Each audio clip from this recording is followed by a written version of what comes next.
What's the best week you've had in insurance so far? 21,000. This is Cam, just 2 months after he left high ticket sales, where 1 month he'd pull 8,000 and the next he made just $200. Then a friend introduced him to life insurance sale. I get step into the office and energy's crazy. My first day was waking up at 5:30, prayer, get in the word, work out, and then get $500 a day or 6 presentations or sale. Today, Cam breaks down the lead spend trick that doubled his income and how to start believing in what you sell to close more deals instantly. And when you believe in the product and you're on the phones and you're not able to serve that person. Go through your trajectory and like what you learned. My biggest mistake was...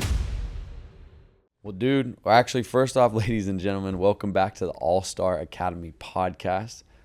I got to remember to say that. That's very key, Cam. Yep. How you feeling, bro? Feeling great. Glad to be back in the office, as you know. Yeah, so. 100%. Well, I want to actually take him back to who is Cameron. Yeah. And what were you doing before this? Actually, let's go through some stats. What's the best week you've had in insurance so far? 21,000. 21K, dude. 21K. That is gangster, bro. Gangster, bro. And how long have you been with All-Star? Just right around 2 months now. Yeah. And I know you were a college athlete. Out of curiosity, what was your best lift?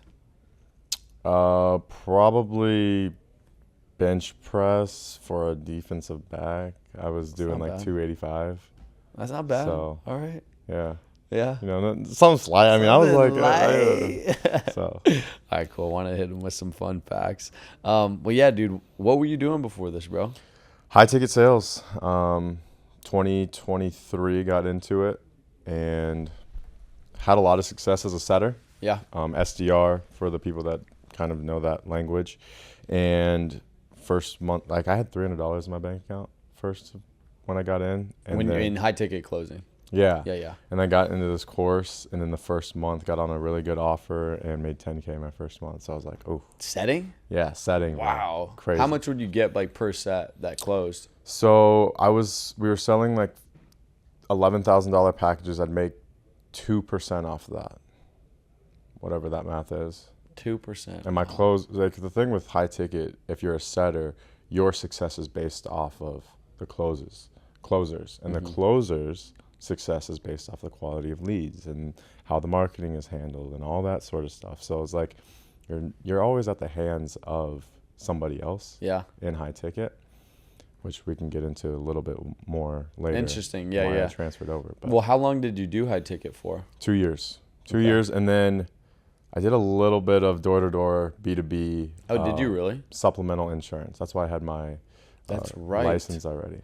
Yeah, so yeah. I did that for like 2 months, and I was like, these door-to-door guys got something different that I don't have. So. Yeah, there's some door-to-door savages. There's no doubt about it. There are. Well, like Ronnie B and David Layton came from the doors, and they're our top salesmen. Yeah, they're dogs. Yeah. They're dogs. So, okay, so you got into high ticket, and then why did you get out of high ticket? I got out of high ticket. I was always in the agency space in high ticket. So a lot of agencies, they are looking over a lot of companies, a lot of offers. And it just wasn't consistent, man. Consistent for me in my season of life. And I just didn't have the bandwidth to be able to go through the ups and downs of making 10K and then the next month making 2K. And it's like 2K is not even paying my bills, bro. It's like, and being humble and transparent, I probably wasn't the best at saving money, and I don't think anyone is. Spending money on dumb things. So it's just the consistency, and obviously to your point earlier, I played college football. So for me, the locker room and being around the boys was everything for me. Yeah. Culture, energy, all of that stuff's transferable. And as much as remote guys like to kind of say that they can have the same or similar culture, there's still that lack of accountability that you miss. And the culture is just so much different when you get to step into an office, a physical place like this. Yeah, 100%. It's funny. I was just thinking about, like, every morning we do the trainings at 8:30 a.m. And every day I get to see the one or two stragglers that come in late. Yeah. You know, and I don't even have to say anything now because the whole tribe is always on time. They're always here early. Yeah. And like, even when you're late, you'll text me and you're like, bro, You're like, dude, but then the next day you're not late. Yeah. You know, it holds you to a higher standard. Yeah, because when you see people show up at 8:15 or 8:20, the guys that are, because on time is late. Yep. Or, yeah, you know the saying. And you're like, dang, I'm that guy that's showing up right on time or a couple minutes late. Like the high performing guys are here way early. So it's like, if you want to be a high performing guy, you got to follow suit. Yeah. So it's funny. Yeah. Success leaves clues. It really does. Mm-hmm. And I'm not here all the time, like right at 8 or 8:15, but I would say 80% of the time. Yeah. You know, you walk into the office and you see the guys that make the most money here 15 to 20 minutes early, and you're like, got it. Okay. That makes sense, you know? Yep. Okay, cool. And so where were you at before you found insurance exactly? You could ask Naven. Most people know Naven, in this office at least. I was spiritually going through it, man. Like, God, like, what's my purpose? What's the plan that you have for me? I'm not making near amount of money. I'm in an engagement season, about to get married. Like, I need to be able to know that I'm going to be able to provide. Like, what's my next route? Do I leave this agency and go to another high ticket offer? Do I just go and get a serving job on top of high ticket where I can have something consistent coming in? Like, I was willing to put in the work to just know that I have money coming in. And we were like, how long were you in that season? Probably 3 months. Wow. Okay. Yeah. And so how much were you making during high ticket then?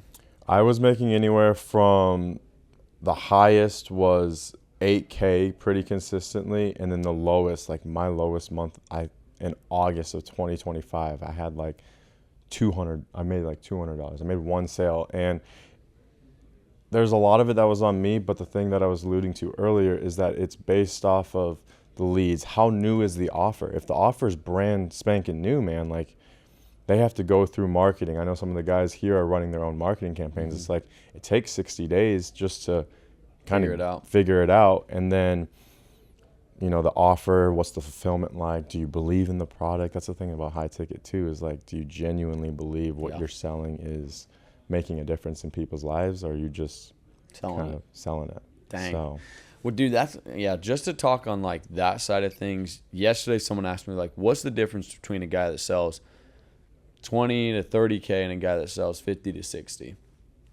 I was like, there's three things, in my opinion. Number one is the guy that sells 60, he genuinely just buys more leads, because there's two levers that you can pull: buy more leads, work harder, and work with more intention. But the last thing is, the guy that genuinely believes in the product will always outperform the guy that doesn't. Yeah. And I'll share a story with you. So there's a guy on our team. He's out in Denver, and he's been with me for about 5 years. He was doing like $20,000 a month, and he kept asking me, how do I get to 40? How do I get to 40? And he was buying all the leads. He was working his butt off. So we had already pulled those two levers. Yeah. Then I sat and I was with him, and I was like, do you believe in the product? And he's like, well, yeah. And I was like, well, tell me a time someone in your life has passed. It gets real quiet. I can tell he's about to get emotional. And he opens up about his dad passing when he was 12, and how when his dad passed, his mom had to live in a small apartment. At the end of the month, they had no money, and they would wait for the first to hit when they would get the survivorship benefit. And she would take him out to like a Waffle House or a Denny's, and they would celebrate that check coming in at the beginning of each month. And he's like, yeah, dude, that turned me from a boy to a man, and I had to take responsibility over the household. And it was a tough season, but it was a season that shaped me. And I was like, why don't you share that with every client? Yeah. And he's like, yeah, you're right. And so he would go in the homes, and he would be like, hey, this is why I do this.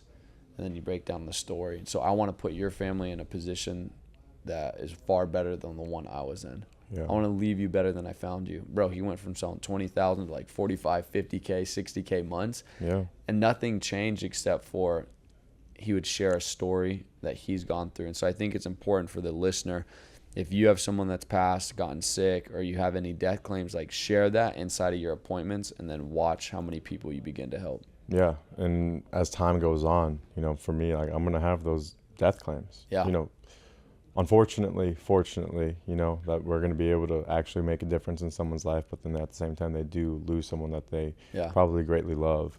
But dude, it's sick because like I'm so thankful for insurance because it's a product everybody needs, everybody wants, and it's so easy to get behind. Like, I could never sit here and be like, yeah, I don't want to fight for someone else's family and make sure they get a ton of money to take care of everything they need. Like, no, I believe in that. I'm going to stand firm in the sales process. I'm going to get uncomfortable. I'm going to challenge the client. Like, I think that is such a overlooked thing of insurance is the product itself and how amazing it is.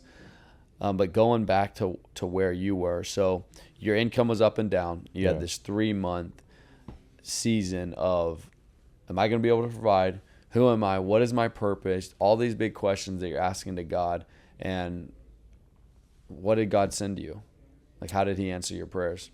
Yeah, Navin was always a guy. Who's Navin, by the way? Navin is in Austin. He is a friend of yours? Friend of mine, very big friend of mine, spiritual mentor in a sense, someone that I kind of go to when times are tough, just because he's the kind of guy that's just going to give it to you straight and there's not going to be any fluff. Yeah. So I go to him and he's praying with me and we're getting in the word, we're meeting up, and he's like, meet me at this workout place in Austin.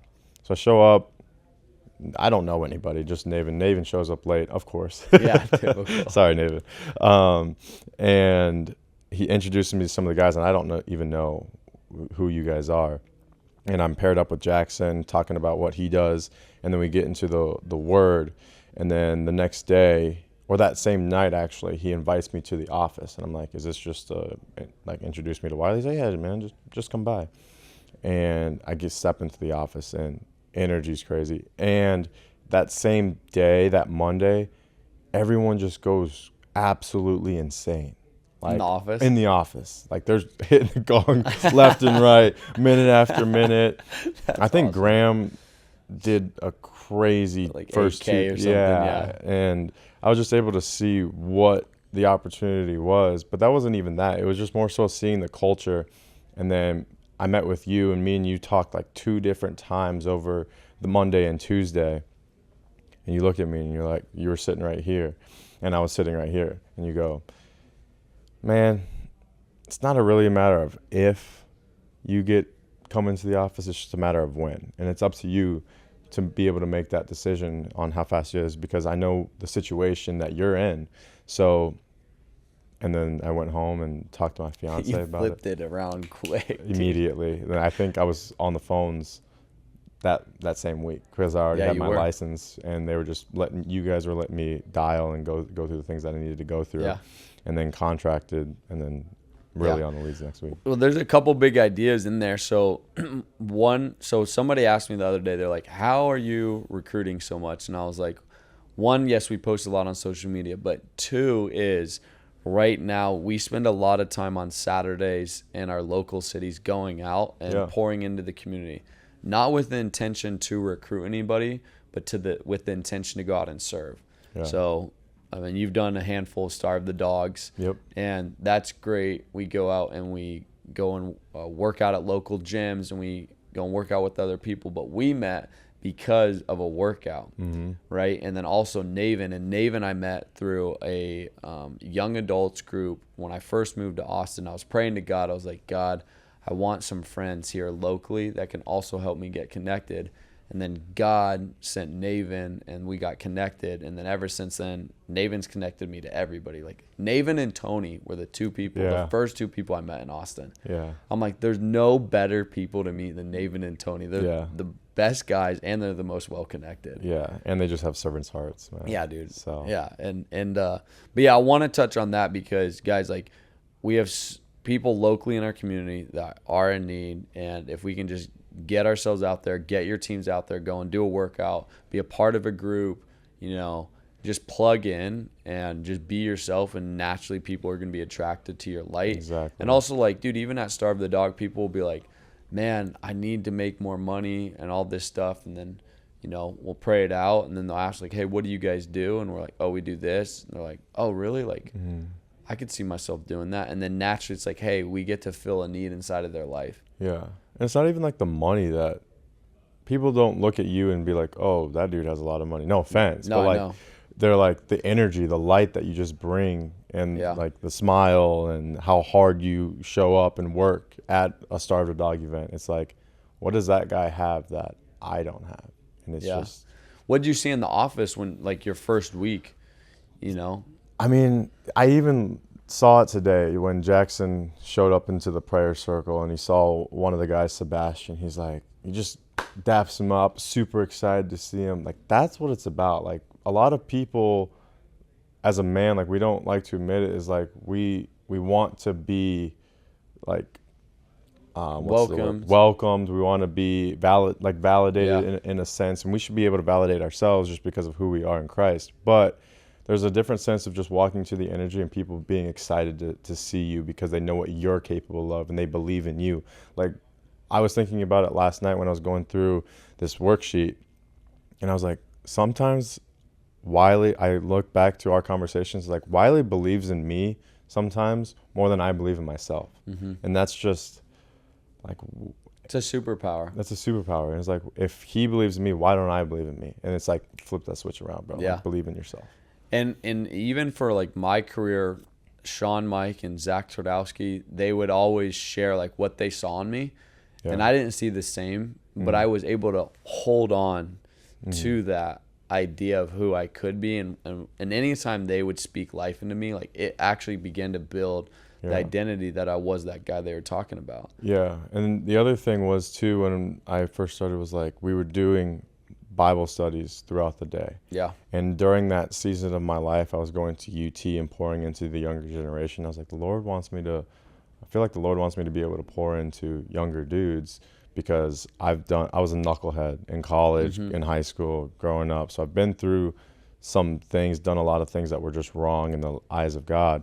And as I've grown in my faith, I felt like that's what he wanted me to pour into, guys that were probably in the same route. Other knuckleheads. Yeah, other knuckleheads. So then I was introduced to like Tucker, Jack, all these guys. And Tucker, man, love that dude. Yeah. And I've just been able to pour into him and, you know, not open his eyes, but through God, be able to put him on like a path where he's just like on fire for the Lord. And then we saw with Moses, he's just, Tucker's gifted, man.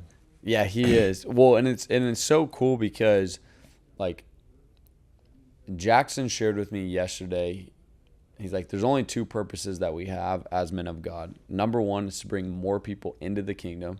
And then number two is to build people up in the kingdom. Mm-hmm. And I was like, dang. I'm like, bro, that is so good. Like every time I get the opportunity to bring somebody into my business, that is getting them one step closer to the kingdom of God. And then also when you're inside of the business and we get the opportunity to connect, to build a relationship, I get to train you, sit down with you, I learn about you, learn about me. Then it gives me an opportunity also to help you walk in your faith. And I'm like, God has us in such a cool position of like, dude, recruiting and training is evangelizing and discipling. Not only are we going to come and help you get really wealthy and connect you to community, but it's like, dude, you get to find a peace in God, a hope, a future, an identity that is indescribable of what that feels like. Like truly it's indescribable when you have the Holy Spirit like on fire inside of your belly. And I just think like everyone will come into this office and they're always like, I've never seen anything like it. So there's a handful of guys from Miami that came in and I asked them, what was your takeaways from the office? And they're like, dude, we've been in different sales orgs all across the country. They're high ticket guys as well. Yeah. And they're like, we've never seen guys that work their butts off, but also have a ton of fun, that stand on their values, that are welcoming, that are opening, that are willing to share everything, that are sober, that are working out. They're like, dude, it blew my mind. Like that was literally the words that this one guy moved. He's like, it blew my mind. Yeah. And I'm like, wow. Like one thing you told me that has always stuck out to me is you're like, I'll have these problems or these things that are going on in my head. Like as every man does, we always have a thought life that is really challenging. Yeah. He's like, but the moment I walk in the office, he's like, you're like, it all disappears. Yeah. Yeah. Can you speak into that? Yeah, I mean, when you walk into the office, we know that we have to get work done. And, the problems, and not the problems, because I don't want to frame it like that, but the things that we have to deal with as men, um, it can grab a hold of us. But then when you walk into the office, I think you were the one that told me this. We're like, you have a briefcase. Yeah. You set it down right before you walk in. You just set it there, and then you walk in. It all just goes away just because we have a responsibility. And when you believe in the product and you're on the phones and you're allowing the thoughts that are of this world affect you, you're not able to serve that person, because if they don't make that decision and they were to pass away tomorrow, their family's going to be greatly affected. So we have to be able to just set aside our own issues to be able to help someone else with their current issues Yeah. that far outweigh what we have to deal with. Man. Yeah. Yeah. So No, yeah, and dude, I just love that you said that, because even for me, like when I walk into this office, like you can just tell, like the Holy Spirit is walking around, like Yeah. Jesus is walking around this office, Mm-hmm. just, dude, like it's like a blanket of peace. Yeah. Like you find your purpose here, you laugh in here, like bro, Mm-hmm. like people pray over you, like you get after it, you have a ton of fun, like, Mm-hmm. and we're not perfect. There's so many things Yeah. we need to work on, but I think I'm just so proud of the environment that is here. And I was telling someone on Saturday, I was like, if you come to the office 5 days a week Mm-hmm. and you work the same hours that 95% of the guys working here, you will make $200,000 this year, like guaranteed. Yeah. But what work environment can guarantee that? And not only that, it's like, bro, you'll most likely wind up sober. Yep. I'm like, all right, so you'll make 250 or 200K. You'll wind up being sober and clean. You'll have the best friends of your life. And, bro, your relationship with God is going to grow immensely. Yeah. I tell people who are new to this industry and they are just walking around, I'm like, dude, if you come into the office, you put in the work, you show up day in and day out, you stick to the 3 pillars that we all go Yep. by here, you are guaranteed to have success. There's no guarantees in life, but I like No, honestly, dude, I'll put everything in my bank account down on it. yeah, like you can't fail in the office. Yeah. Yeah, Just it's such a cool environment. And I want to now we're going to transition into like how to have a fast start. Mm-hmm. And so, what did your first day look like, bro? My first day was waking up at 5:30 and then getting to the work, prayer, because when we first met, you were like, I just need you to do Bible, get in the Word, work out, and then get $500 a day or 6 presentations or a sale. And woke up, did my prayer time, got in the Word, went into the workout, got to the office, went to the meeting, started dialing. Yep. And then How'd the first day go? I had 650 dials and 0 sales. 650 dials and 0 sales. Let's go. Dude, it was just that's what it takes, man. That's what you got to do. And But the next day we sat down, and what'd that conversation look like? yep. So Wylie wanted to play some tricks, and he's like, "Nah, man, I just wanted to see what your first day, like what you were capable of doing, what you would do. Here's some leads, or Savage is going to get you some leads." Mm-hmm. So then, I don't think I got any sales my second day, but my third day, around 12 o'clock, got my first live transfer over to Luke. He closed it out, and then immediately after that, my next dial. Got to pick up Grace. I'm not going to say her name, but I remember her name.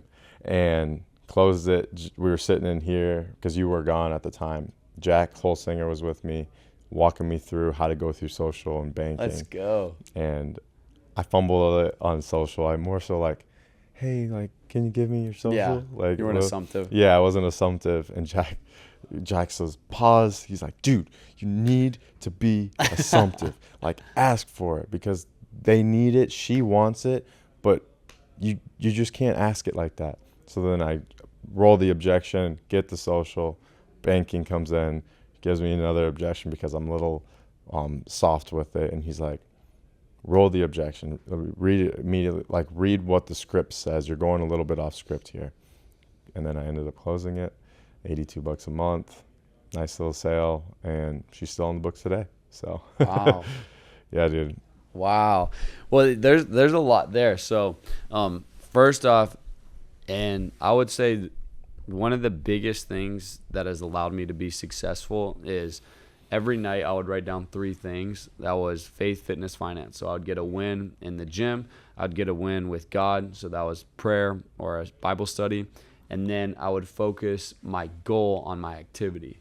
So 500 dials, 8 presentations. Mm-hmm. And for me, if I'm going to, so like here, I'll speak to the manager during this. And if you're looking to build a team, like when you identify someone that's really talented, like Cam, he was grateful. He was going to work his butt off. He's had sales experience. And it wasn't even he had sales experience. I just knew your willingness to learn. Mm-hmm. And also, like, I knew the position that you were in. Yeah. And that you were going to fight tooth and nail to get out of it. Mm-hmm. And I was like, I want to put you in a winning position.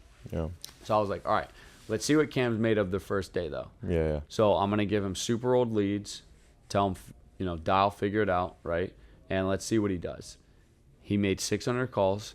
He sent me a picture of him in the gym, and he sent me a picture of the Bible study he did. And I was like, okay, now because he's met that first expectation, I'm going to give him some leads. And so I spent $500 on aged leads for you. And I was like, Cam, I'm going to give you an unfair advantage. Now, in order for you to continue to get leads, I was like, I need you to send me the dials, the workout, and the Bible study. And so every day I would receive a text from Cam updating me on what he learned, his takeaways, his sales, the workout. And for me, I was like, if he continues to do all those actions, he's going to be successful. So each week I was like, hey, let me go and help you out with leads. And so if you're managing people, that is the best thing that I've found, because if they waver on their stuff, they don't have any, they can't be like, hey, why am I not getting leads? Or why is this like, dude, I'm propping your business up. All I'm asking you of 3 simple things that you should be doing anyways in your life. Yeah. But what was cool is, so you come out and you do a couple sales. The next week we do the same agreement, Mm-hmm. but then the third week we matched it. Yep. And so I remember I was sitting down with Cam and I was like, hey, have you gotten deposits? You're like, yeah, I got like 1 or 2. I was like, awesome. So this week, bro, is because you want to teach your guys how to, invest in themselves. And so I was like, hey, whatever you spend in leads, I'll match. Mm-hmm. And so take advantage of this, because if you spend 500, you get an extra 5. But if you spend 1,000, you get an extra 1,000. Yeah. So Cam's like, all right, like, let's do it. Like, let me grab their credit card. I'll spend 1,000. Yeah, and that's something that I actually opened up right when I got into insurance. Oh, 'Cause yeah? I knew I was going to have to spend money that I probably didn't have at the time. And I went to Amex. They only approved me of $1,000, which I was like, why? So then I went to Capital One, used ChatGPT. What are the best 0% credit cards to go to? That's awesome. And then Capital One approved me of $10,000. Yeah. So I was like, bang, let's do it. Let's rip it. 0%. We Yeah. got 15 months to be able to pay this baby off. I'm going to be able to do it. So then I matched you on 1,000 that third week. Yeah, that's fire. I love the ChatGPT thing. Yeah. That always made me laugh. Yep. So they gave me a bunch of them. So I was like, let's do it. And then after that, you were pretty much like buying your own leads ever since then. Mm-hmm. Yeah. Yep. And so, guys, I think it's important of like, yeah, I spent $1,000 or $2,000 on Cam's business, but it's like, I would rather front load him and have him be independent as quick as I can than have somebody that's always on the tit. It's like, no, I want to make him from like a child in the business to a boy to a man to a business owner as quick as I can. And I think that's what I see is so many people are just like, no, let's just keep him on this, or like, oh, I don't know if I should tell him to get a credit card. It's like, bro, you're a business owner now. Like, there's going to be risk involved. Yeah. We got to rock and roll, and you got to start figuring this thing out. Yeah, and it'll also test how bought in is he actually. Yeah, 100%. Okay, so when did you have your first $10,000 week? I did. I had my first $10,000 week when I had my $21,000 week. Wow. So you just went and said, I'll just skip 10 and go right to 20. Yeah. My first, that policy on Wednesday was the 10,000. 11. That's when I hit my $10,000 week was on Wednesday with that big sale. Well, go through your trajectory and like what you learned when you started buying your own leads. Cause I know you had bad weeks. I know you had good weeks, but like, yeah. When like pretend you're talking to a brand new agent, what can they expect?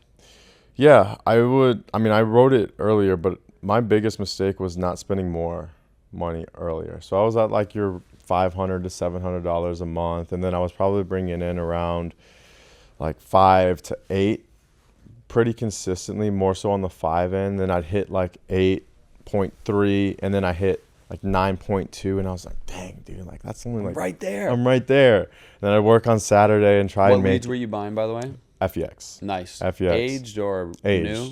Aged, and then I would do premium, but then I got a bad relationship with premium leads, man. I don't know why. Jack and Graham, they all have had very Some good people success. love the premium FEX. Some Yeah. people love the age. Yeah, I just like volume. It gives me I think more. volume is the way to go. Yeah, and I would always be teeter tottering around that 10K mark, and then I was like, all right, I'm gonna spend, $1,200, because that week was when we were like, let's just bump you up to $1,200, because if you, and Zach at the lock-in was like, if you are bringing in $5,000 or $7,000 with $500 in lead spend, what do you think you're gonna do with $1,000 in lead spend? You're probably gonna double it. And then a lot of stuff happened with my mental side of things and what I was believing about myself and the business and what I'm capable of. Then I spent $1,200 and how I viewed the leads as well. Will you touch on that? Yeah, I mean, as a believer, we're believers, and if you want provision in your life, What's provision? Provision is just I don't even know how to explain it. Like God's hand and His blessings in your life, and being able to see that to provide for provide the nutrients, for you. the everything that you need in all aspects, right? If you want provision in your life, more money, whatever that is, more for most people, it is unfortunately more money.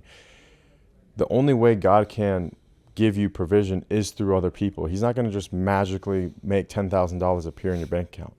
So if all you're viewing these people that you're on the phones with as broke, they're arrogant, they're angry, they're, just all these negative things, that's all you're ever going to see. But if you view them as the same way God views them, as they are well taken care of, they're loved, they're honest, they're truthful, you're going to start to find those people, and they're just going to appear.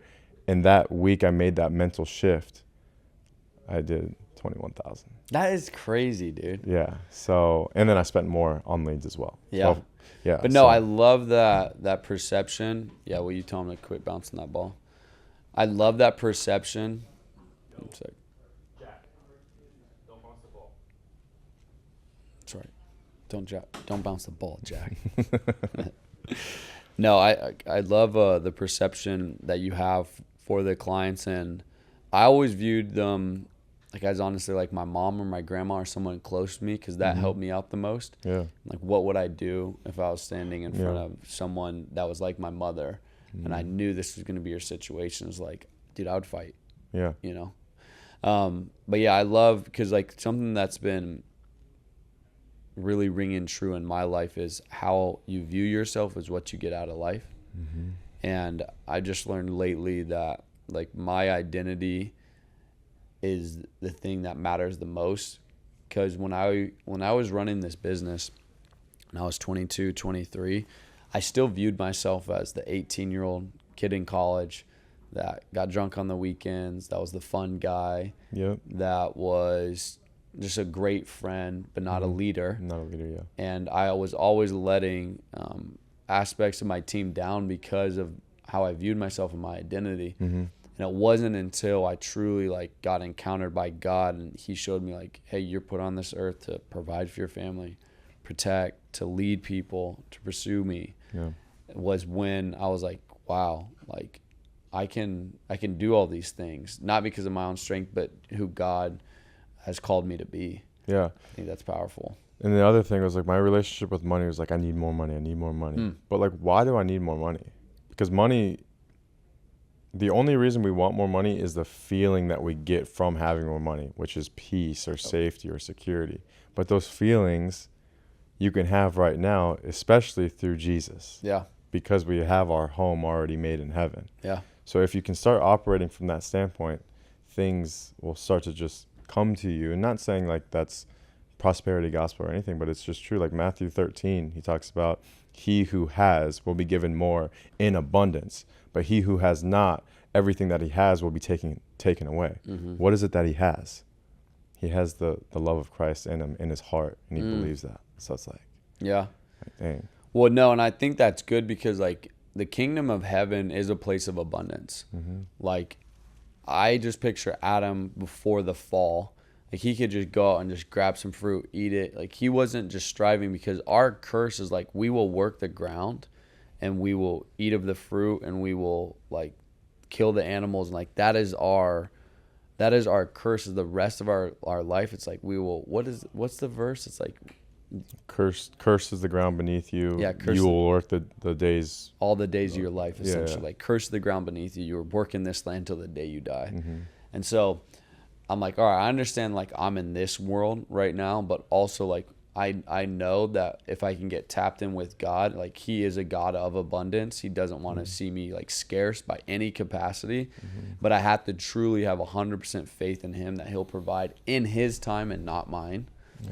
And I think the more aligned I've gotten to that, it's like my relationship with money has always been, or I would say recently is like, it's not non-existent, but it's like I know money's going to come to me exactly when God wants it. Yeah. Wants it to be there. Exactly.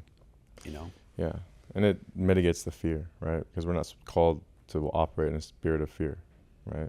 Yeah. So No, not at all. Okay, so where were we right before we got into the process of getting to the 20K month, spending more on leads, the way I viewed the leads and that sort of stuff. Yeah, so then you had a breakout week. Yep. And you spent how much in leads? 1,200. And then the next week, what did you do and how much did you spend? That's when I was preparing for the wedding. Yeah. So I was like, okay, maybe I need to cut back a little bit. And then, but I still I think I spent like 750. And then I did 8K that next week. Solid. And then the week before my wedding, I bought leads on that Sunday, did premium FEX. And then I did trucker leads.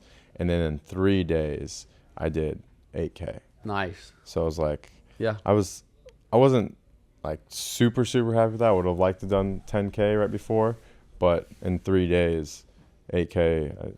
Yeah.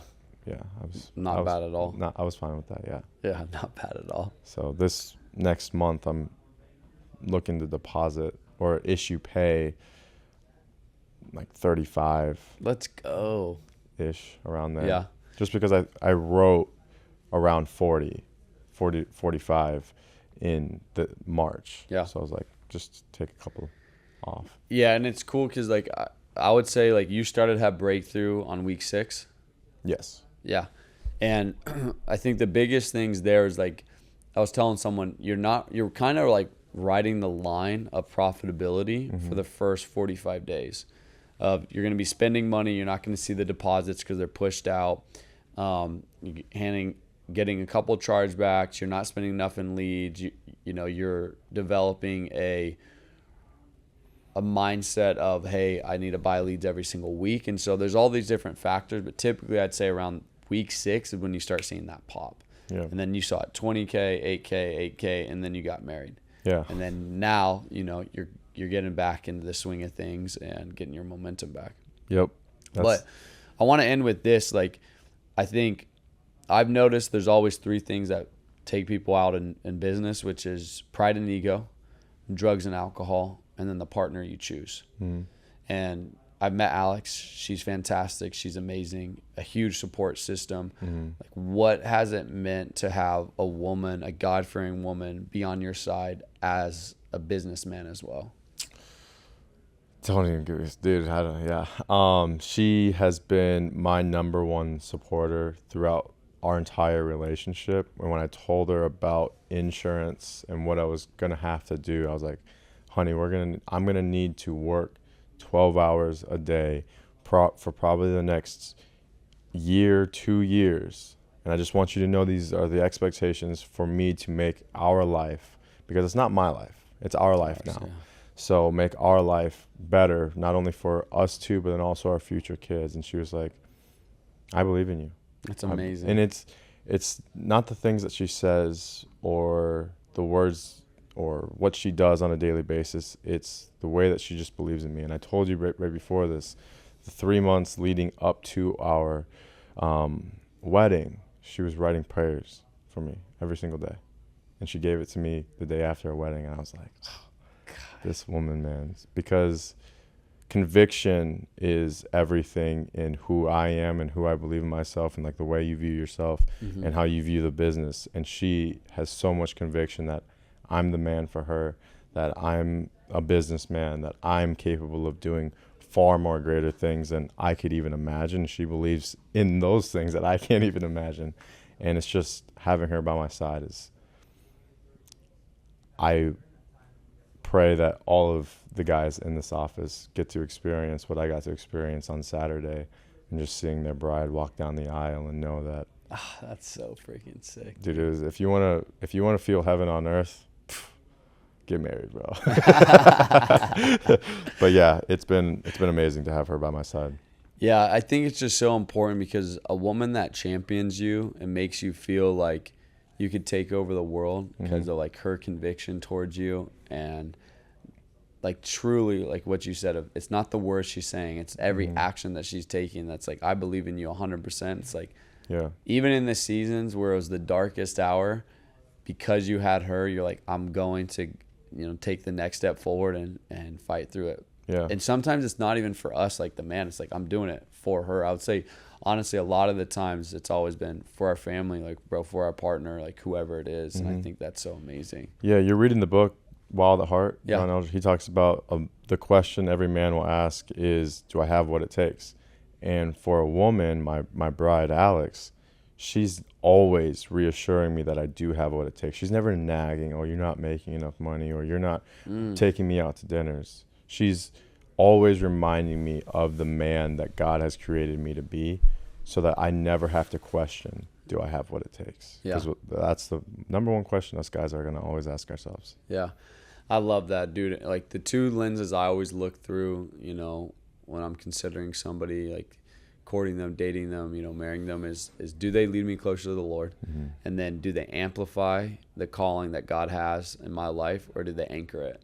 Yeah. And there's so many women that, dude, unfortunately just anchor the calling that God has on our hearts. And so, like, Alex has been amazing to get to know, bro. And it's so cool because, like, it's just, even for me, like, being single, it's such a great example of what a woman of God looks like and how she treats her partner. And through Alex and Jackson's girl as well, like, it's just been, like, I literally was writing the other day, like, how grateful I am for, like, strong women of God, because it shows you, like, hey, this is the model. The same way that we're a model for young men of, like, this is what a man of God is. It's like, this is the model of a woman of God that is devout, that's willing, that stays obedient. And this is what your future can look like, And so I think it's awesome. And so shout out Alex. Shout out Alex.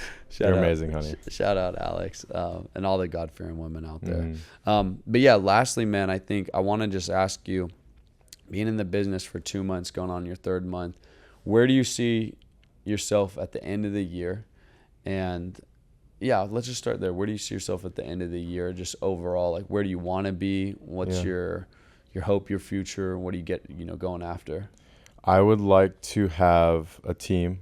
I already have a guy, my buddy Jake, coming underneath me. Let's go, Jake. We're gonna grow our team, or both of us. I'm gonna grow my team to 5 agents. I'd like to be doing $250,000 a month in that, and just continuing to build other men up. I mean, if there's any women that want to join the team, that's totally fine too. Yeah. But I'm just going to be building them up and allowing them to be able to see the same success that I've had this early on. Yeah.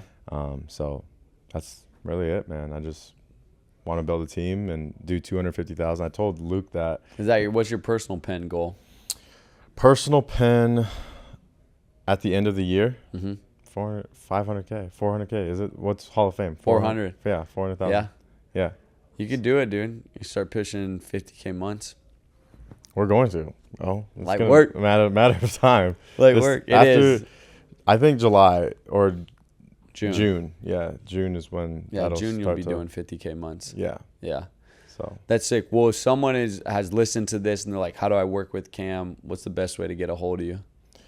Through Instagram, Cam_N18.